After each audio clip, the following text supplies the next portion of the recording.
Sir, tiger को पूरी freedom देनी पड़ती है। टाइगर को आप बांध नहीं सकते हो। अगर आपने टाइगर से सच्चा काम लेना है, पूरा काम लेना है, तो आपको टाइगर को पूरी छूट देनी पड़ेगी। सर, दो शब्द हैं, एक पॉलिटिकल विल और दूसरा फ्रीडम ऑफ ऑपरेशन। मतलब अगर आप हिंदुस्तान की सेना, एयरफोर्स, नेवी का प्रयोग करना चाहते हो, आपके पास सबसे पहले 100% पॉलिटिकल विल होनी चाहिए, और दूसरा, अगर आप सेना का प्रयोग करना चाहते हो तो आपको फुल फ्रीडम ऑफ ऑपरेशन देना पड़ेगा। राजनाथ सिंह जी ने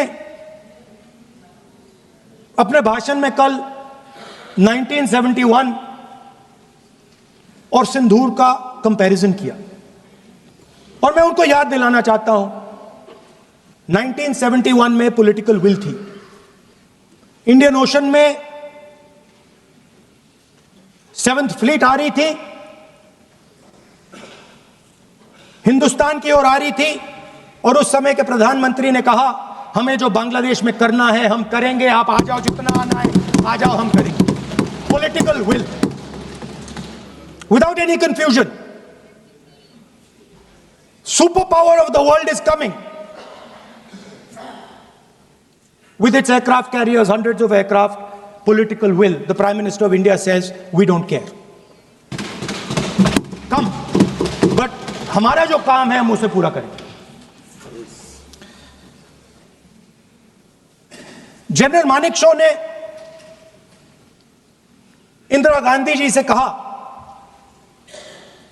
कि मैं ऑपरेशन गर्मी में नहीं कर सकता हूं, नहीं करूंगा, मुझे 6 महीने चाहिए। इंदिरा गांधी जी ने उन्हें कहा, आपको 6 महीने चाहिए, 1 साल चाहिए, जितना भी आपको समय चाहिए आप लीजिए, क्योंकि आपको फ्रीडम होनी चाहिए, फ्रीडम ऑफ एक्शन आपको होना चाहिए, फ्रीडम ऑफ मैनूवर आपका होना चाहिए। 1 लाख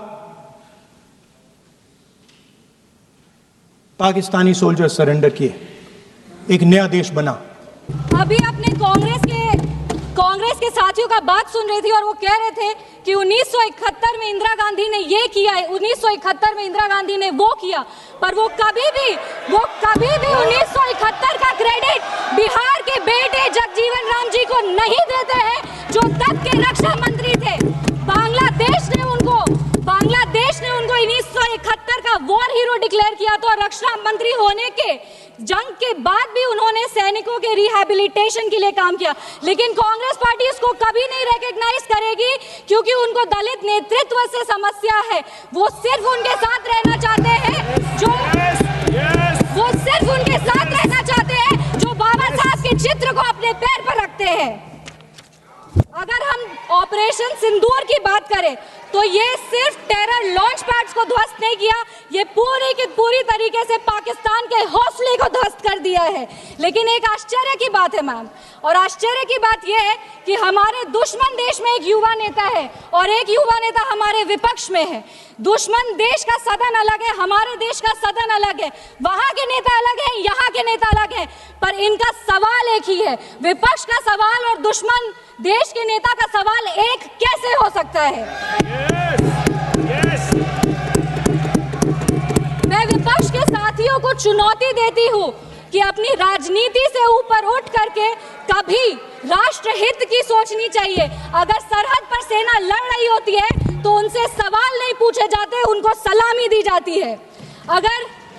अगर विपक्ष की बात सुबह से सुने जा रहे हैं और उनकी बात को ध्यान से सुने तो वो बार बार कह रहे हैं कि सरकार ने सरेंडर कर दिया, सरकार ने सरेंडर कर दिया। सरेंडर से इनका विशेष लगाव इसीलिए भी है क्योंकि इतिहास गवाह है इन्होंने कितने बार विश्व के सामने भारत का सर झुका दिया है। 1962 में 14,500 वर्ग मील जमीन पर कब्जा कर लिया था। अमेरिका के तब के राष्ट्रपति ने कहा था कि भारत हमसे भीख मांगते हुए आया था।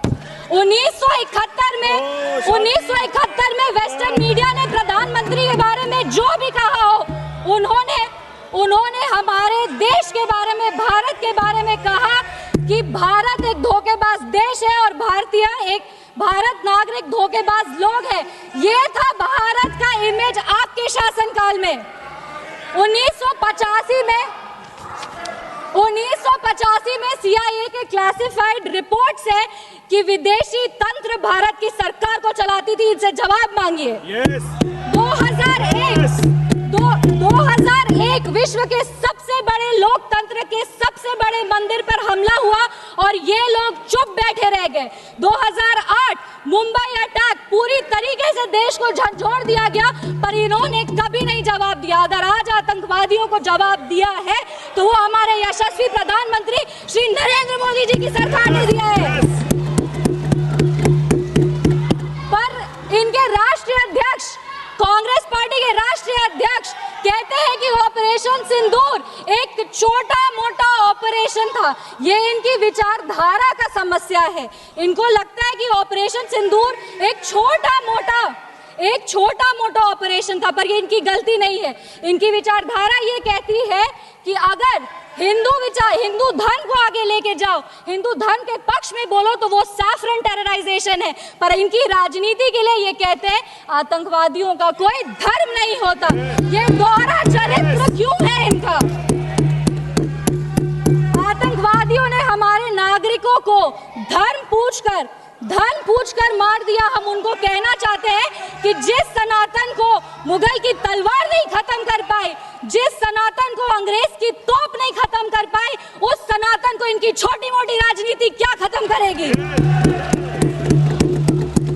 आतंकवादियों ने जब हमारे भाई लोग को मारा तो उनको मारने के पहले बोला कलमा पढ़ के सुनाओ। उन नागरिक की बहन होने के नाते, इस देश की बेटी होने के नाते हम उनको महाभारत सुनाना चाहते हैं। महाभारत सत्य और धर्म की लड़ाई जरूर है, लेकिन महाभारत द्रौपदी के प्रतिशोध का भी प्रतीक है। द्रौपदी का बदला महाभारत है और हमारी संस्कृति में है।